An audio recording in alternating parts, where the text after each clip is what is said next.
வணக்கம். நிஜம் சேனலில் உங்களுக்கு பிடித்திருக்கும் பட்சத்தில் சப்ஸ்கிரைப் செய்து லைக் செய்து எங்களை ஆதரிக்குமாறு கேட்டுக்கொள்கிறேன். சமீபத்தில் நடிகை விஜய் அவர்கள் முதல் ஆண்டு நிறைவு 2ஆம் ஆண்டு துவக்க விழா நடத்தினார். விழா நடத்துகின்ற நேரத்திலே அவர் உரையாற்றும் போது சொன்னார்,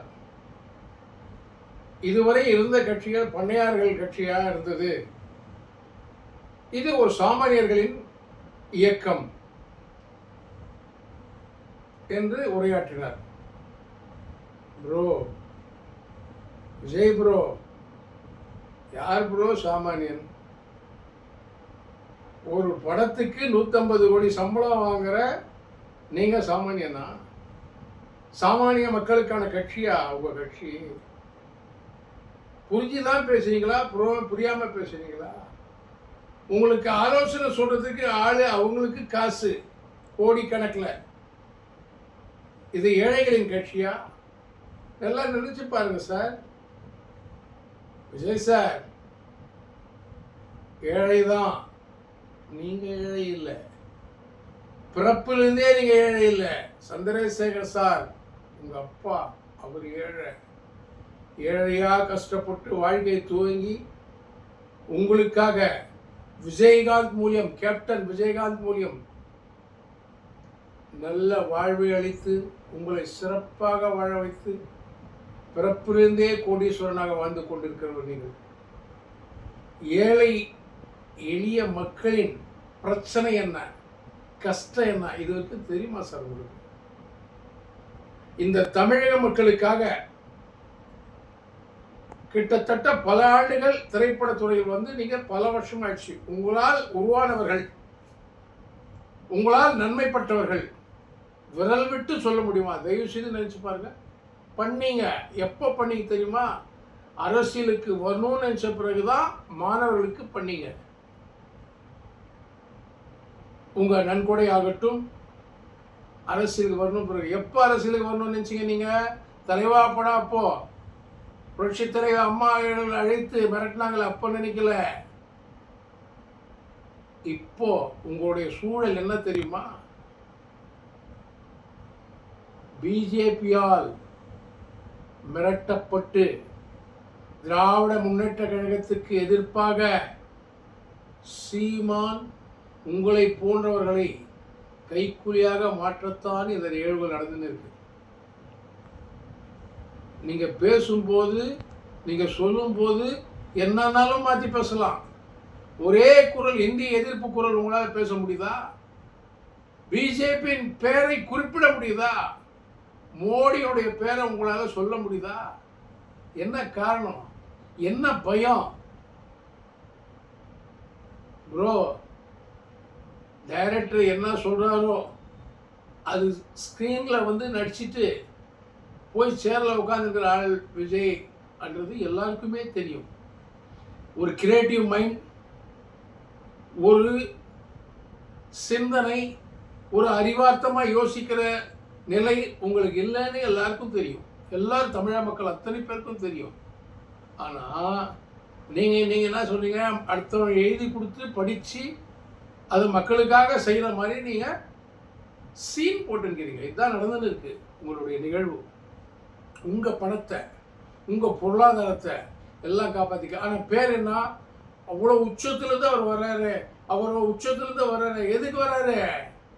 தன்னை காப்பாத்திக்க வர்ற, தமிழக மக்களுக்கு நன்மை செய்யணும்ன்றதுக்காக வரல. இது கூடவா தெரியல தமிழக மக்களுக்கு? சார், நீங்க ஜீரோல இருந்து ஆரம்பிக்கணும் சார். ஆனா நீங்க என்ன சொல்றீங்க? நான் ஆட்சியில் அமர்ந்தால் எனக்கு கூட்டணியாக இருப்பவர்களுக்கு நான் ஆட்சியில் பங்கு தருவேன். என்ன சார், பகல் கனவு காண்றீங்களா சார்? பகல் கனவா காண்றீங்க? மக்களை சந்திக்கணும். ஒரே ஒரு கேள்வி கேட்கிறேன். நேருடைய மகள் இந்திரா காந்தி, இந்திரா காந்தியுடைய மகன் ராஜீவ் காந்தி, ராஜீவ் காந்தியுடைய மகன் ராகுல் காந்தி கோயம்புத்தூர் வந்தாரு சார். பார்த்தீங்களா என்ன பண்ணார் அவருன்னு? பயணிக்கிற நேரத்திலே தாண்டி போய் ஒரு இனிப்பு கடையில் இனிப்பு பாக்ஸ் வாங்கின மக்களோட மக்களாக பயணிக்கிறார். அவரை விட நீங்கள் ஒன்றும் பெரிய இல்லை சார். உங்களுக்கு பவுன்சரு, உங்களுக்கு செக்யூரிட்டி கவர்மெண்ட்லேருந்து, என்ன சார் மக்களோட மக்களா எம்ஜிஆர் என்றீங்களே, எம்ஜிஆர் புரட்சி தலைவர் எம்ஜிஆர் மக்களோட எப்படி பயணிச்சார்? சின்ன சின்ன வீடுகளை கூட குனிஞ்சு உள்ள நுழைஞ்சு மக்களோட மக்களோட அரவணைச்சு போனா சார். உங்களுக்கும் மக்களுக்கு ஏதாவது சம்மதம் இருக்கா சார்? மக்களை விட்டுடுங்க சார். பத்திரிகையாளர் சார், பத்திரிகையாளருக்கு உங்க நிகழ்ச்சியில் என்ன நடந்தது? சரி, நடந்துச்சு, உங்களை அறியாம நடந்துச்சு, அதுக்காக சின்ன வருத்தம் தெரிவிச்சிருக்கீங்களா? இது வரைக்கும் சின்ன வருத்தம், இந்த மாதிரி தெரியாம நடந்தது, அது அவங்களுக்கு தெரியலன்னு அது கூட அந்த மேனஸ் கூட உங்களுக்கு இல்லையா சார்? தெரியாதா? நீங்கள்லாம் எப்படி வந்து மக்கள்கிட்ட வாக்குகளை பெற்று மக்களுக்காக ஆட்சி அமைச்சு நீங்கள் முதலமைச்சராகி மக்களுக்கு நன்மை பயிர்கிறீங்க? எப்படி சார் இதெல்லாம்? அதாவது கேட்குறவன் கேணையனா இருந்தால் கேப்பில் நெய் ஒழுகுதுன்னுவாங்களாம், அந்த மாதிரி இருக்குது சார் நீங்கள் சொல்கிறதெல்லாம். புரியுதா? கொஞ்சம் நல்லா தூங்கும் போது நெஞ்சு மேலே கை வச்சு யோசிங்க. நம்ம பேசுறதும் நம்ம செய்கிறதும் செய்யலை சார். ஒன்றும் வேணாம் சார். இதே ஊடகத்தில் வந்த செய்தியை நான் சொல்கிறேன். உங்களை வச்சு படம் எடுத்தார் நெல்சன், டைரக்டர், ஞாபகம் இருக்கா? விஜய் சார் பார்ட்டி தரான்னு வந்தார். நேருக்கு நேர் நீங்களும் அவரும் முன்னாடி சேரில் உட்காந்துங்க. என்ன கொடுத்தீங்க நீங்கள்? 100 ரூபாய் பிரியாணி. என்ன சார் 100 ரூபாய் பிரியாணி கொடுக்குறீங்களே அப்படின்னு நெல்சன் கேட்டதுக்கு என் ரேஞ்ச் அவ்வளோதான்னு எல்லா ஊடக வாயில் அத்தனை பேருக்கும் தெரியும். இதுதான் உங்கள் பொசிஷன். அள்ளி கொடுக்கிறவர் அல்ல விஜய், கிள்ளி கொடுக்கறதுக்கு கூட மனசு வராத மனிதர். நிஜாந்தரமான உங்களுடைய சிந்தனைகள், உங்களுடைய செயல்பாடுகள் எல்லாம் அப்படிதான். புரட்சி கலைஞர் விஜயகாந்த், நீங்க திரையுலகத்தில் இனி ஜாம்பவானா இருக்கிறதுக்கு அது முக்கியமான ஆணிவர்.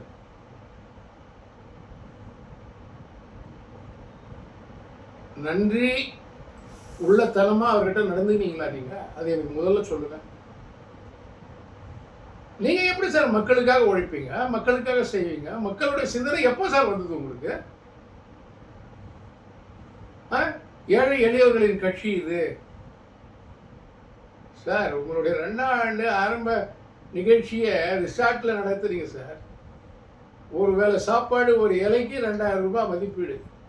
ரொம்ப ஏழை இல்லை சார், ரொம்ப கஷ்டம் தான் சார். எப்படி சார்? பாவம் சார், நீங்கள் உண்மையிலேயே ரொம்ப ஏழை சார் நீங்கள். ஆனால் நீங்கள் சொல்கிறீங்க பண்ணையார்கள் காலம் இருந்தது, பண்ணையார்கள் ஆட்சி பொறுப்பில் இருந்த காலங்கள் போய் ஒரு சாமானியன்னு பேசுகிறீங்க. எப்படி சார்? மக்கள் என்ன முட்டாள்களா? தமிழக மக்கள் யார் வந்து மேடையில் பேசினாலும் அதை ஏற்றுக்கின்னு கேட்டுக்கின்னு முட்டாளாக உங்களுக்கெல்லாம் ஓட்டு போடுறதுக்கு தயாராக இருக்காங்கன்னு நினச்சிக்கிறீங்களா?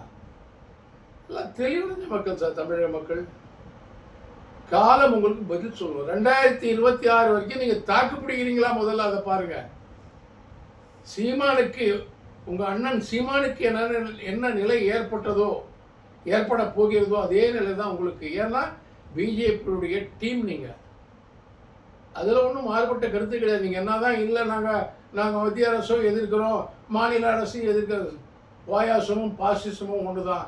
கேட்குறீங்களா சார்?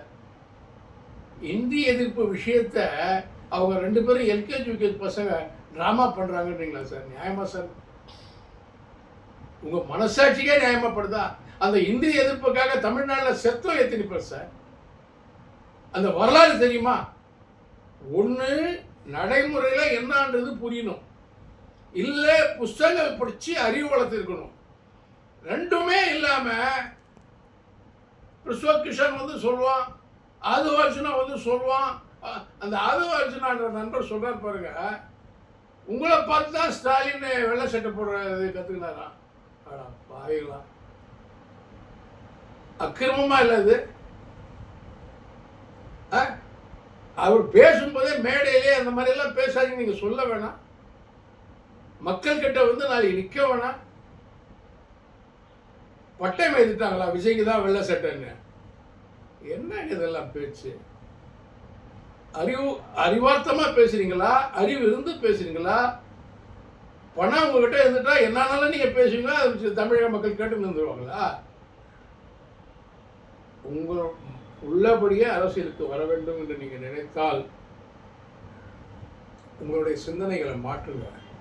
மக்களை எளிதில் சந்திங்க. கட்சிக்காரனே சந்திக்க முடியல, மக்களை நீங்க எப்படி எளிதில் சந்திப்பீங்க?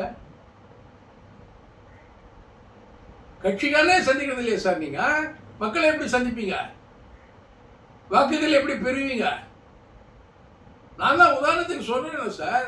அவ்வளோ பெரிய பரம்பில் இருந்து வந்த ராகுல் காந்தி, எதிர்கட்சி தலைவர், இந்த இந்தியாவின் எதிர்கட்சி தலைவர் எப்படி நடந்துக்கிறாரு? அதை பார்த்து கூட, அவரை பார்த்து நீங்க ஒரு முறை பேசுனீங்க, அவரை பார்த்து கூட உங்களுக்கு செயல்படுத்த அரசியல்ல எப்படி செயல்படணும்னு தெரியலையா?